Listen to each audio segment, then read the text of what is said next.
দেখুন অমুক তমুক যদি কারোর নামে চার্জশিট থাকে তাকে অমুক ডেটে গিয়ে একটা বেল নিতে হয়, এটা একটা আইনের রুটিন প্রসেস। এর সঙ্গে আত্মসমর্পণ করলেন অমুক এই হলো, এগুলোর কোনো সম্পর্ক নেই। কারোর নামে কোনো এজেন্সি যদি কোনো চার্জশিট ফাইল করে একটা ডেট দেন, সেখানে গিয়ে বেলটা নিতে হয়।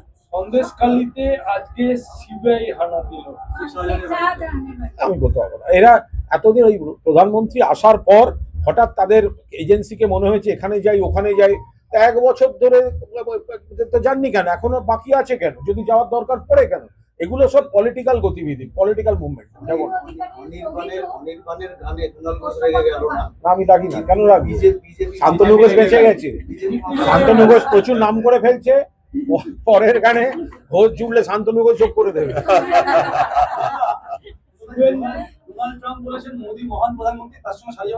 আমি এসব ছেড়ে দিন ভাই,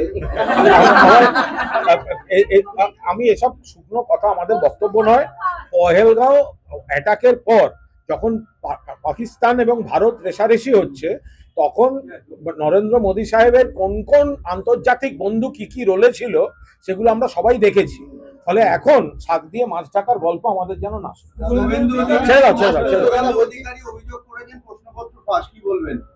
তো ওনার দলের লোকই তো গুজবের পোস্ট দিয়ে অ্যারেস্ট হয়েছে।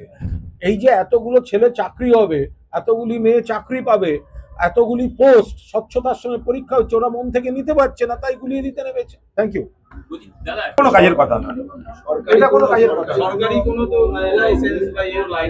আমি একটা কথা বলবো, আপনারা যারা যানজটের কথা বলেন না, আকাশে তো অনেক জায়গা, তাহলে এয়ারপোর্ট গুলোর উপরে আকাশে জ্যাম হয় কেন? সেটা খোঁজ নিয়েছেন কখনো? আকাশে তো অনেক জায়গা, আপনি বলছেন রাস্তায় জ্যাম হয়েছে টোটোর জন্য, হতে পারে জনবহুল এলাকা বা গাড়ি বেশি, কেউ বলছেন। এখন তো আপনি তো বাড়ি ঘর ভেঙে চুরে দোকান একটু করতে পারবেন না, আবার তাদেরও কর্মসংস্থানের বিষয় দেখতে হবে। প্রত্যেকটা এলাকায় কেস টু কেস দেখে সেখানকার প্রশাসন একটা ব্যবস্থা নেয়। আপনি যানজট, আকাশে এত জায়গা, আপনি ব্যাস তাহলে ওই কোনো এয়ারপোর্টে নামার সময় 20 মিনিট 25 মিনিট উপরে ঘোরায়, বলছে জ্যাম। জ্যাম হয় কেন আকাশে? আপনি টোটোকে দোষ দিচ্ছেন, প্লেনে জ্যাম হচ্ছে, দোষ হচ্ছে টোটো। ওকে, মাননীয় মুখ্যমন্ত্রী চান স্বচ্ছতার সঙ্গে সমস্তটা। এবার যদি কোথাও কেউ কোনো অনিয়ম করে থাকে, কেউ অন্যায় করে থাকে, কে অ্যারেস্ট হয়েছে, কার বিচার চলছে, তারা উচ্ছন্নে যাক, আমরা এর মধ্যে ঢুকছি না।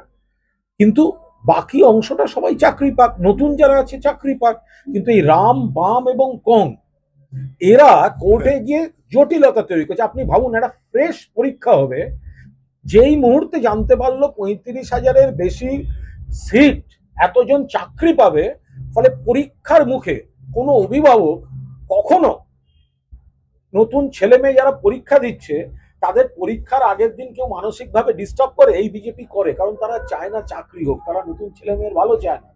আপনার বাড়িতে, আমাদের বাড়িতে ছোটবেলায় যদি পরীক্ষা থাকতো, আগের দিন কি বাড়ির বড়রা কি আমাদের কেউ ডিস্টার্ব করে দিতেন না? এরা দেখছে যেই একটা স্বচ্ছ পরীক্ষা হতে চলেছে, এতজনের চাকরি হতে চলেছে, পরীক্ষা নিয়ে আপনি দেখেছেন বিজেপির একজন শ্রমিকবাবু বড় বড় কথা বলছেন। বিজেপির একটা লোক ভুয়ো পোস্ট করে কালকে অ্যারেস্ট হয়েছে, থাকে মেদিনীপুরে, বলেছে আমি মুর্শিদাবাদের, এই পরীক্ষাটাকে বদনাম করতে গিয়ে ভুয়ো পোস্ট করেছিল, পুলিশ অ্যারেস্ট করেছে। ফলে ভালো মনে এদের পরীক্ষা দিতে দিন, নোংরামি করছেন কেন? 100% এসব করে কিছু হবে না। গতকাল দেখা গেছে বড়দামের এক সাংবাদিকের বাড়ি তৃণমূল বিধায়কের রাস্তায় যারা কি বলবেন? আমি একদম জানি না, বলতে পারবো না।